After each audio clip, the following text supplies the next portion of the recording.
intention as possible. Anyway, it's all really interesting. I don't know, I haven't found anybody who has all the answers, but it's all really interesting. My personal experience is when I go into the garden, analytically, left brain, Yeah. I do not achieve any state of exaltation. Yes, If I go out with benevolence and love, I have this spiritual experience. exactly. Absolutely. Yeah. And by the way, I teach praying. You can call it if you want to call it. There's different cultures that have different words, and you know we've got this whole thing about like I'm organic, you're permaculture, I'm Christian, you're Hindu. I don't know. I think we have. It's nice to have structures to work within, but then at some point you don't need the structure anymore. Hopefully, I was talking about water and ways to maintain hydration in the soil. I think before we got off on the esoteric. Water is a good vehicle for vibration.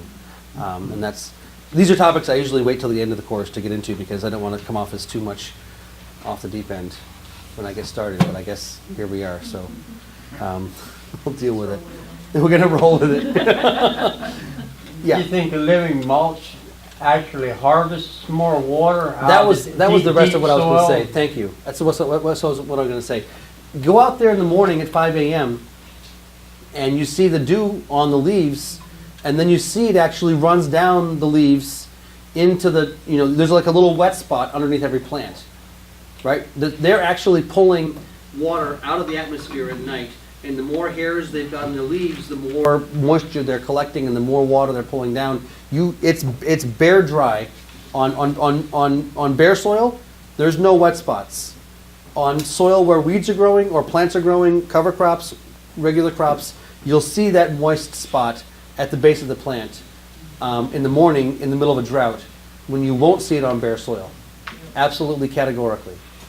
Yes. It's kind of like the redwoods taking mist from the oceans and they're probably pumping it into the soil Absolutely. to feed the biology Absolutely. in the soil because they're Absolutely. on top of rock and they don't have And we any think water. that, these weeds are stealing water from our plants. If that was, yeah, Could you put white clover in the asparagus bed? absolutely. Put white. White clover in an asparagus bed? White clover is, Raised asparagus bed. white clover was one of Fukuoka's favorite plants. Fukuoka loved white clover, absolutely loved white clover. White clover doesn't get very tall, right? It doesn't get very tall, so it's not going to compete with most of your crops. It's an annual or perennial? It's a perennial, and it's a legume. It's a nitrogen fixer. White clover, is that the same as Ladina clover? I'm not sure, Dina is a Nah. white, type of white. I know it's white. but is it? Taller is it- white, It's a that's taller. like the shortest, right? White clover. I mean, what I, White Dutch Dutch, white white clover. Dutch There's white a bunch of clover is types the of short white one. clover. Is that what you want, that's white clover? that's what you'll find in lawns sometimes. It sort of shows up. There's all kinds of clover. It's short, because It's very short. I planted that in my lawn, it really saved my grass. Yep, absolutely. I'm gonna plant my asparagus one of those. Yep. You can have it in your pathways. I mean, areas where you're transplanting in, broccoli or chard or tomatoes or eggplants. If you've got white clover laying there on the bed, from overwintering, do you need to till that bed up? No, just dig it. You just take your hoe or your trowel and chop your hole for your seedling and put your seedling right in there. There's no reason to till that soil, I don't think. There's no reason to destroy the structure. You put your nutrients right over the top of the clover, let them soak in that way. Whenever I'm putting my rock minerals down or things like that, I broadcast them over the surface of the land. And we talked about animals, right? And I think that earthworms are animals. And I figure when I go out at night with my flashlight, because I like to go walking on my land at all times of the day, and I do. That's what I was doing at 1:30 yesterday morning. I was like, I gotta leave for the plane at 3. And I was like, I'm up at 1:30. I'll go for a walk. All right. So I go out with a flashlight, and there's night crawlers all over the place, right? When you see that, when you go out at night and you see the earthworms out on the ground, they're having sex and everything else. But whatever, you can see how many of them there are per square foot, right? I think it's like 20 or 30 per square yard equals 40,000 pounds of earthworm castings per acre per year. 40,000 pounds is 20 tons. 20 tons of compost, right? There's compost, really good compost, and there's earthworm castings. Earthworm castings are generally better, more expensive, more valuable. 20 tons of earthworm castings per acre per year is like an amazing fertilizer. No one can afford that, right? You couldn't afford that unless you had a backyard garden where you had 8x8, boxes. You couldn't afford that kind of application. So they're my animals. They're my major fertilizer producers as far as I'm concerned. Yeah, You were talking about putting mineral down. yeah, All right, I'm gonna put mineral down for hay. yeah. Should I do that after I cut the hay or anytime? And that was my point about earthworms, was the earthworms will bring the minerals down into the soil, so you don't need to till the ground to get them into the ground. So I cut my hay high. I usually leave Yeah. my hay about 3 inches high. Good, That way it's got something to keep growing and won't die. very good. So, do Yeah. I put the mineral down then, or do I put it down anytime while it's growing? Anytime you put it down, we'll start to get the minerals going in the system. Generally, when we're talking about putting minerals down, we're talking about, at least what I'm talking about, is more rocks than fertilizer. I'm not talking about things that have a number on the bag. I'm talking about things that have, some basic element in them. And the problem with rocks is they're not soluble. So you're not going to get a response from rocks in the next cutting, necessarily. Right, I'm So- just trying to get it down and get it in the earth. So as far as I'm concerned, if you're going to be putting minerals into the ground because you identify deficiencies, they're not going to be doing any good until you put them down. Right. So I don't see any reason to wait and then wait and then wait. I mean, ideally, I teach this course in the fall. We'll talk all about this after the break. Is mineral balancing and how to do it and when to do things. But in general, putting things through a compost pile is a really good way to put. So if you do compost, if you've got, a bedded pack or a cow manure, or we can talk about all that stuff. I'll talk about that after the break Okay. because it's a whole conversation by itself. I wanted to finish the water topic, but you guys are asking too many questions. This is great. The water topic you were talking about, I've seen exactly what you're talking about. Yeah, During the summer, when you're watering these plants, you just make them survive. Yeah. As soon as it rains, They grow. flourish. What is in the water to make them do that? that's the question. Well, it's not in the water. What's the vibration of the water? This is again a topic that I've got on my agenda for tomorrow at the end of the day. But no, what is water? People know about this whole water? I mean, water is a whole ball of wax all by itself. I don't think we really know. I mean, there's people that have thoughts, and I can give you some names of people who've written books, and we can start to understand better. There's some tools you can use to make your irrigation water act like rainwater. But what is one Is this when you small energize topic? water by Yes. putting it through? So you got your blood, right? Everyone knows about blood. It's a fairly viscous fluid. If you were taking blood and you were pumping it through a series of little tubes, you start off with a little 1/4-inch tube, and you go down to a 1/16 of an inch, and you go down to the size of capillaries. You know how big capillaries are? Capillaries are really, really, really small, right? So you're pumping blood through a series of smaller and smaller tubes. Blood's not like water, blood's more viscous. And then it's got to come out of the capillaries, and then goes back into the veins. Think about your circulatory system. How many PSI would it take to pump blood through a series of pipes that size? Literally 80, 120? Literally the amount of PSI, pressure, pounds per square inch of pressure required to pump blood through a series of tubes that size would blow us up. Your blood pressure is too. Your blood pressure is way below 80 PSI. It's way below 120 PSI. Most So- of the tires What- don't what even is take it in 35 PSI? What's that? What is it in PSI? I don't know what it is in PSI, but the heart is not pumping your blood. The heart is. Anybody ever watched water run downhill? Down a metal roof? It goes like this, right? It goes like this. It never flows straight. It always goes back and forth. Yeah?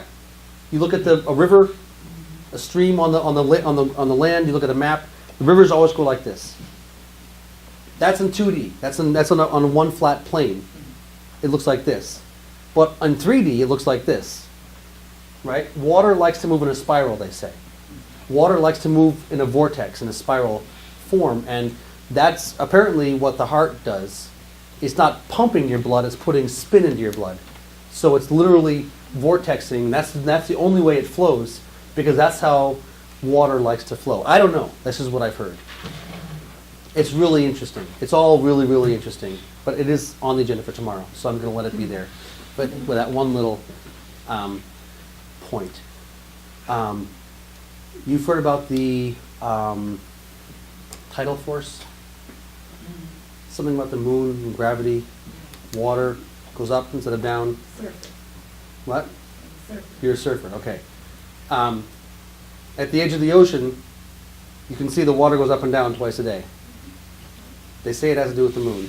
I'm going to trust them. My understanding is the tidal force is operational not just in the ocean, but on land too. My understanding is that the water moves up and down in the soil through capillary action based on the moon's, gravity twice a day. So if you don't have a plow pan, if you don't have a hard pan, and you got anything resembling a decent water table, your plants will be watered twice a day from underground. If you've got a plow pan, if you've got a hard pan, if you've got that area, we use the penetrometer? Can we bring it inside? It's right here, right in front of me. I thought, yeah. You guys know what a penetrometer is? Something you stick on the ground to see how much pressure. It's got a little PSI gauge here. And you stick it down, you can see, okay, down 4 inches down, we got a pressure of 300 PSI. Right, water is not going to flow through that with capillary action because the moon's gravity isn't strong enough. So if you've got a plow pan, if you have tilled your ground when it was wet, or somebody did 50 years ago, or drove over it with too many tractors, or don't have enough calcium, and the soil's compacted, then what's happening in July is your soil's drying out, not necessarily because there's not water in the subsoil, but because it's not able to move up through. So then, strategies for breaking through the plow pan are critically important. There's some really simple tools and techniques, oftentimes, ones that are used for people on acreage, on forage, are these things called a yeoman's plow. Anybody heard of a yeoman's plow or a keyline plow? There's these plows that are, it's not a plow exactly, it's just a shank with a little foot on it that goes down to 18 inches and it just sort of cracks open. It goes down below the plow pan and cracks it open, and you got one running every 1.5 feet or every 2 feet. And you go through and you crack that open, and maybe you drop some seeds down in the crack with if you got a seeder, a planter box behind the plow, it's called. So there's some technical ways you can mechanically crack open the plow pan to facilitate hydration. You can use things like forage radishes, which is it's called a daikon. Have you heard of these forage radishes? They're like your arm, right? Literally, it's this big, massive, it's a Japanese, gourmet vegetable.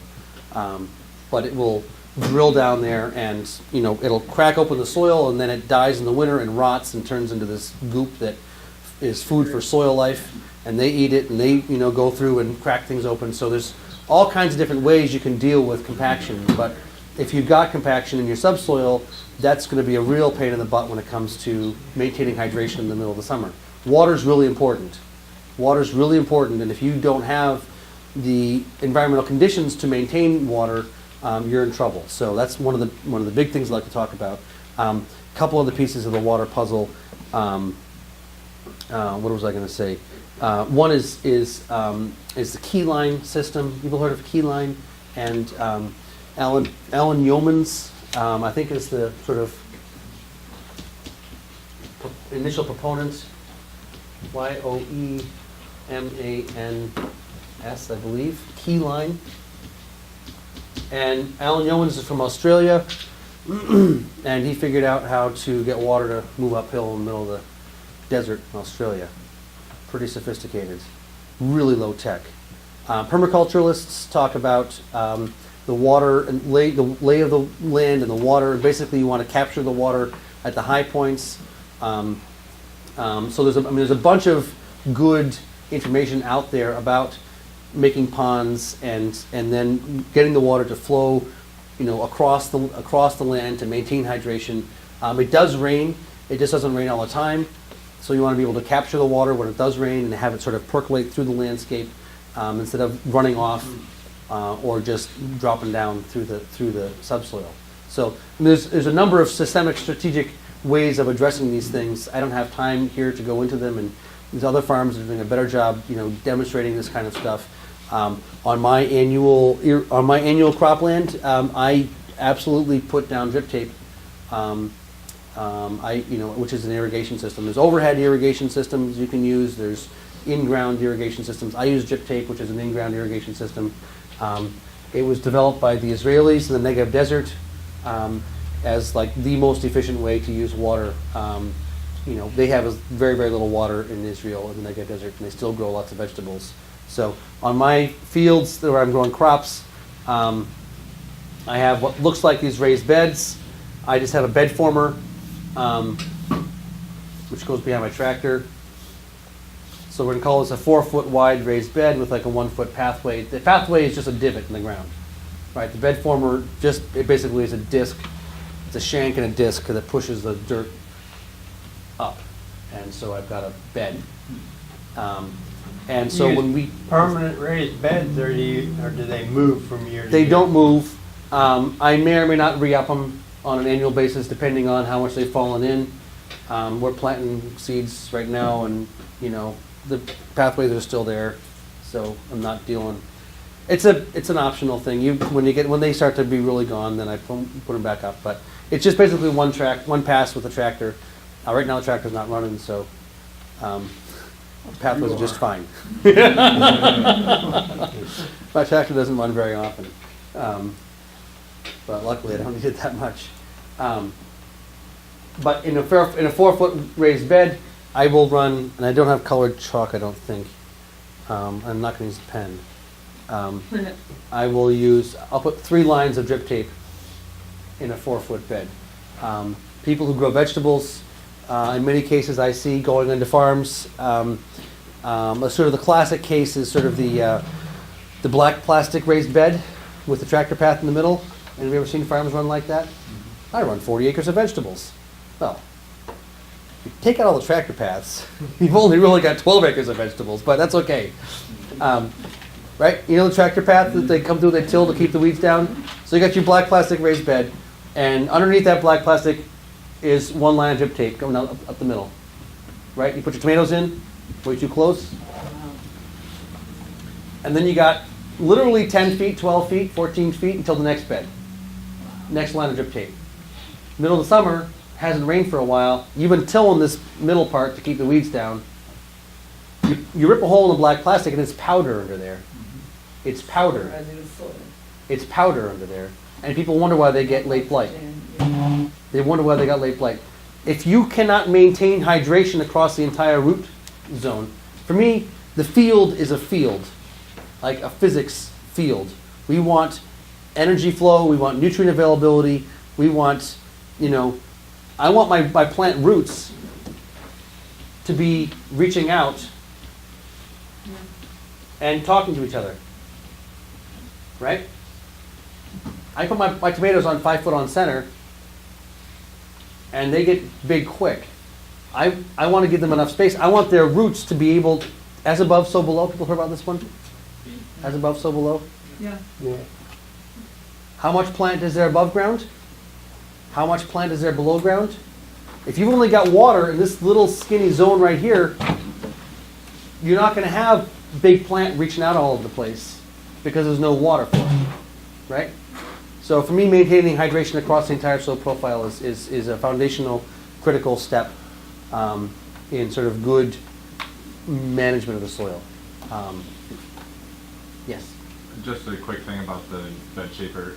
Yeah. If you're trying to reduce your tillage, Yeah. for me, it's sometimes hard to get a good bed formed if the soil has not been tilled extensively. Mhm. What do you do for your challenges on that, or do you have that challenge? What do you mean good bed formed? So with our bed shaper, in order for it to grab enough soil to raise it up more than like an inch or two, Yeah. I have to have pretty loose soil. So Do you have what's the logistics of your bed former? I mean, what is it? Mine is a shank with a disc behind each So I tire. got 2 discs, one behind each wheel. Behind that, I got 2 forming boards, and then I have a board that levels. Yeah. So mine is, I think mine's a Buckeye, but it's got a little shank in front of the disc. Okay. And that shank basically loosens up the soil that then the disc can push up.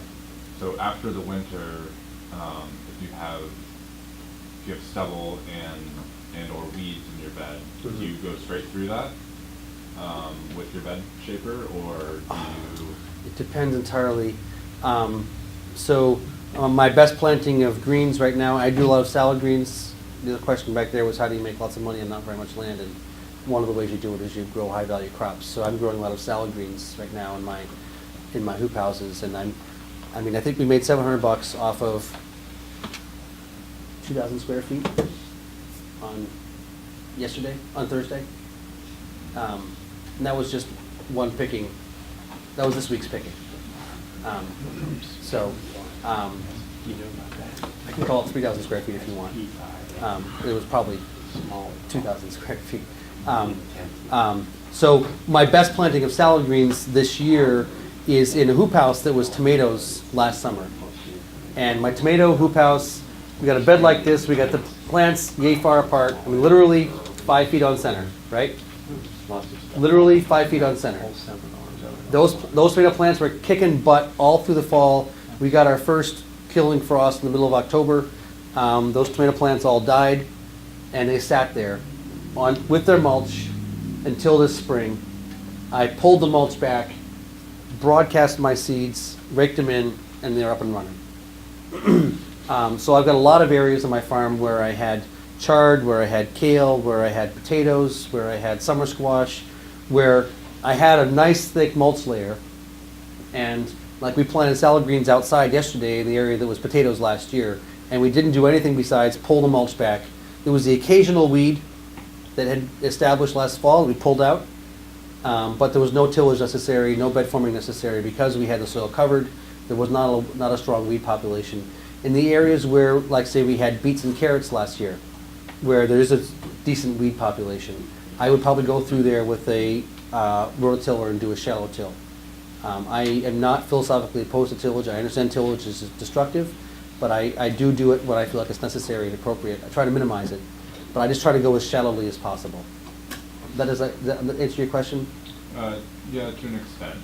But Keep asking it in different okay, forms so, until you get an answer. When you re-up your bed, what do you do? Yeah. Like if you have a bed that's sat and it's kind of settled in, Yeah. and over the course of a year or two it's kind of lost its form. Yes, exactly. What are you doing? What's your first step? What's to get to the point where you're Depends on what's there. If there's mulch there, I got to get it out of the way because the mulch will screw up the bed former. Right. It'll just Right, might as doesn't well work. not do it. So I might have to rake it out of the way, or I've got a pinwheel rake I can run behind the tractor. Pinwheel rakes, old ground-driven pinwheel rake. You can just pull that right through, and that'll pull all the mulch right off. Keeping the soil covered with mulch keeps it so loose, and the weed pressure stays remarkably low. The life stays high. The earthworm populations are high. The need to till the soil because it's not tight is almost gone. In many cases, farmers till the soil in the spring because it's tight because there was nothing feeding the soil through the winter, and the soil life ate up all the organic matter and then died, and the soil sort of collapsed, right? And so that was your mistake for not leaving enough food for the soil life in the fall, which is why I like to start this course in the fall, because people think of the fall as the end of the growing season, and I say the growing season is a cycle, and so the end of one growing season is the beginning of the next growing season. And if you don't have in place in the fall all the things you need for the spring, you're shooting yourself in the foot, and you're not going to have a good growing season. You can prepare yourself for next year. So putting the minerals down, until they're digested and bioavailable, they're not going to do any good. You can put them down in the spring, but they're not really going to do much good because they aren't available for the plants, really. So keeping the soil covered in the fall, whether it's through cover crop or through mulch or some combination of them, is, I think, really, really helpful when it comes to establishing, to putting things into the next year. So if I've got a bed that's fallen down, and it's got good mulch on it, I'll pull the mulch off and then re-up the bed, and then, depending on what I'm doing, transplant into it or seed into it. But I don't need to do much to do that. Having the shank in front of the bed former, in front of the disc, really helps. Compost mulch? I don't Back on the bed compost. sometimes? You just leave it? I just leave it at the edge of the bed and I pull it back and mulch with it later if I need to. I find compost to be more work. Anybody know about composting? I just meant like static compost, like you Yeah. just put in the piles where you just leave it next to the bed. and- I believe, You can move it make as, a move it as funnel. little as possible. Yeah. Well, I didn't know because you were saying you seeded salad greens, and I was thinking if you spread all that, I mean, always stack over top of salad greens, seems like it's two big stems, depends on how far broken down. It was pretty well broken down. Yeah. It's now that's at the end of the hoop houses. I've got salad greens in there now. I'll put tomatoes back in there in a month and a half, and then I'll pull that mulch back in. And that, I got my mulch ready for Yeah. next year, for this year, or at the edge of the hoop houses. Yeah. After our discussion, I came to preliminary meeting. Yes. I started thinking about water in my high tunnels. Yeah. I use drip tape. Yeah. I have 4-foot beds, 3 rows of drip tape. Yeah. And I started looking at the amount of dry area that was being left on that bed from Mhm. drip tape. Yeah. So I went out and bought tall sprinklers. Yeah. They stand up about this tall. Yeah. Right in the ground. And they do a And I little. started watering, 4 tunnels. So I did 1 tunnel with the overhead sprinklers and Yeah. 1 with the drip tape. And in the one with the overhead sprinklers, I'm getting water all the way across the bed. Yeah. And the produce is twice the size of where it is with the drip tape This is in 3 weeks. in 3 weeks. Nothing else. That stuff I brought in today is from the one. Does that stuff look gorgeous? Ever see that stuff she brought in? It's ridiculous. That's the stuff in the overhead. That's probably like what John Jevons in his intensive stuff's always recommended overhead watering because the water gets some sort of energies in it and picks up out nitrogen and things out of the air Maybe. as Yeah, and all well the in the books say droplets. don't use it in a high tunnel, don't use overhead. Especially now You'll with get tomatoes. mildew, you'll get all this stuff. Yeah, but if you have I got enough that mineral, from like going nutrition, last then week. your mildews probably are not People an are issue. afraid of disease, Yeah. and we'll talk about pest and disease, and, you know, that's for sissies. I mean, I think so, I think it's, I think if, it's just washing everything, I'm gonna try it on the tomatoes, my husband's I- trying to kill me. try it out.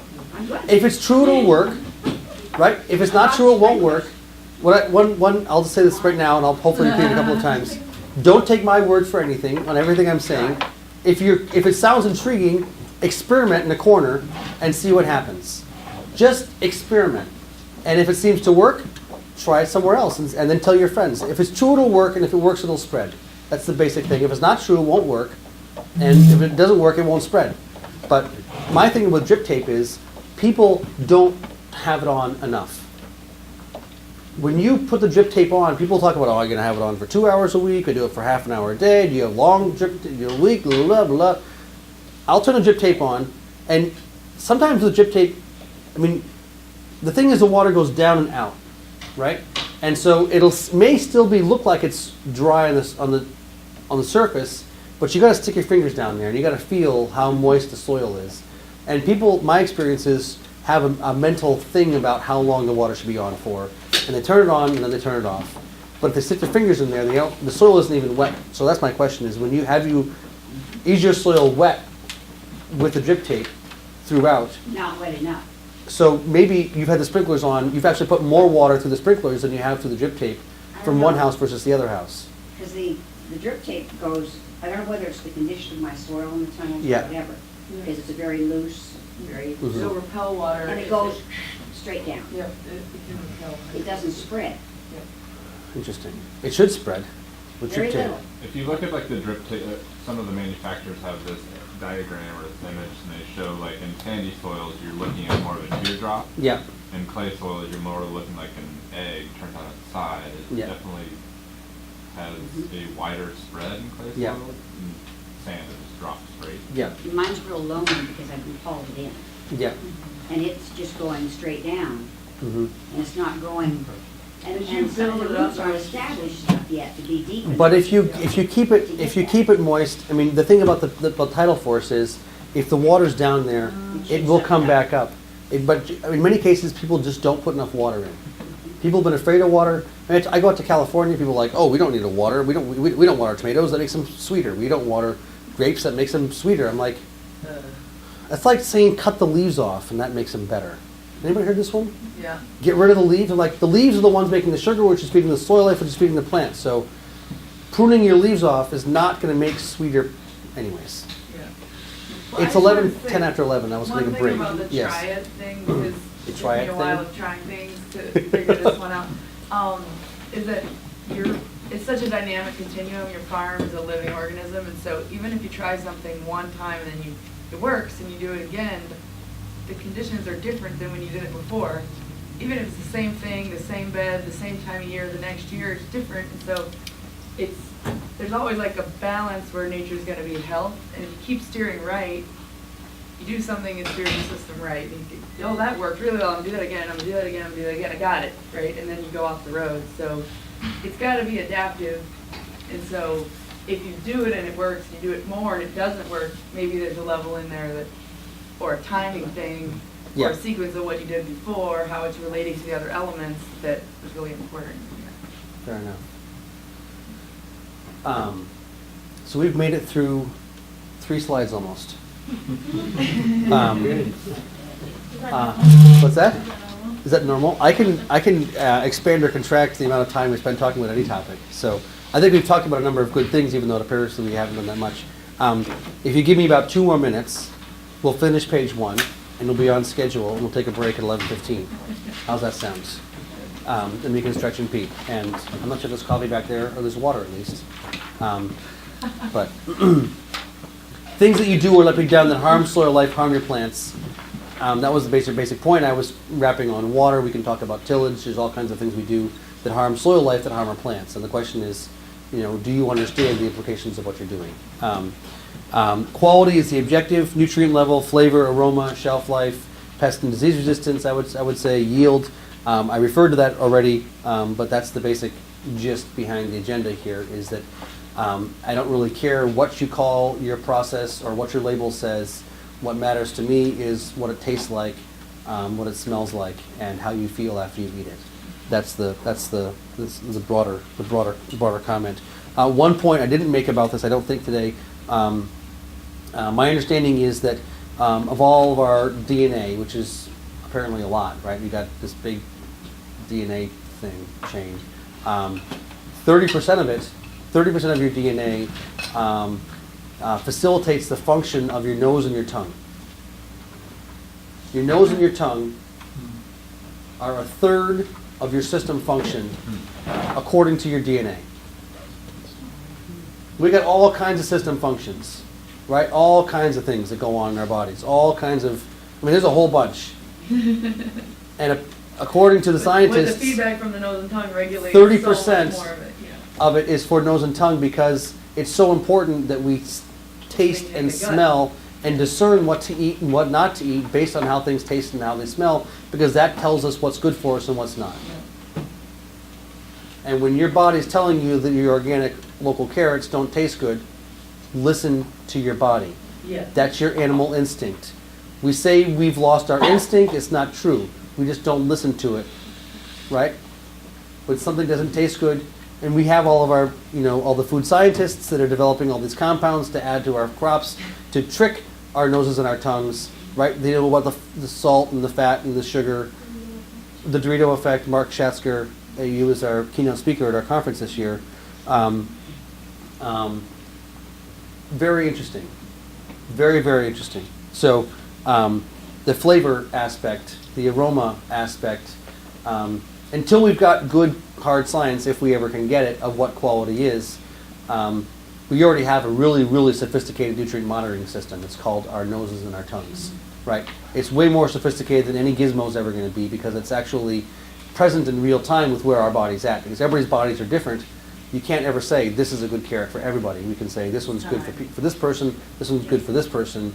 But sometimes you want sweet, sometimes you want bitter, sometimes you want sour, sometimes you want astringent.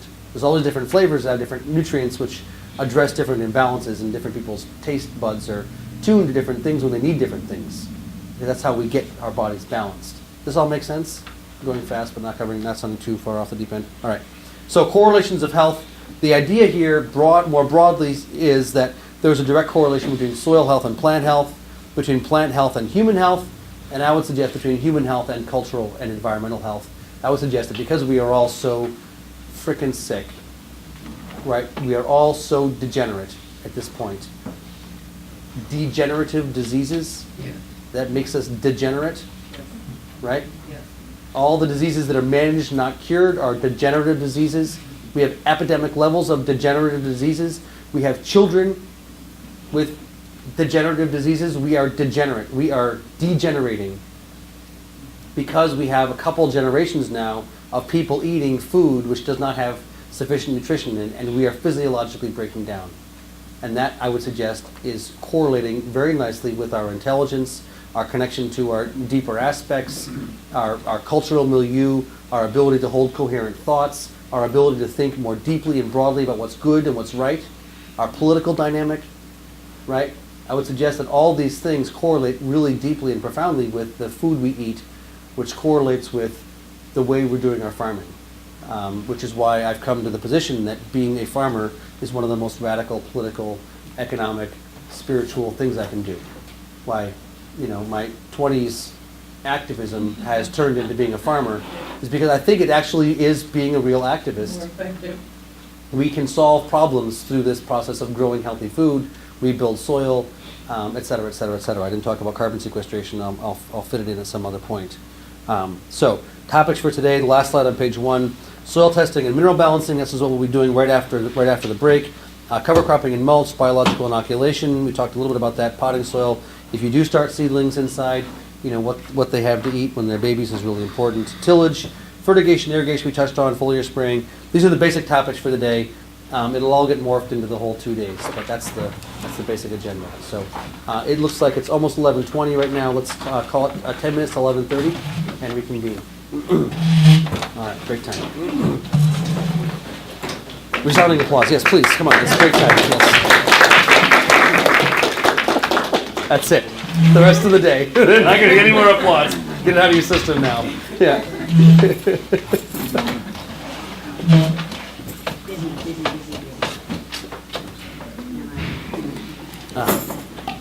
I need to. I'm wired. I'm not sure I can you do that? Can you unplug me? Switched on the grill.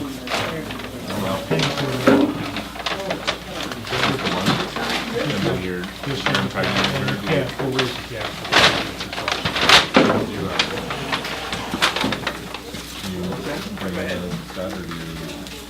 We have Somebody else comes on and does that. that comes with their long sleeve glove and their super cold storage thing with the little straw. That works. It's coming up a couple thousand pounds now, a year old.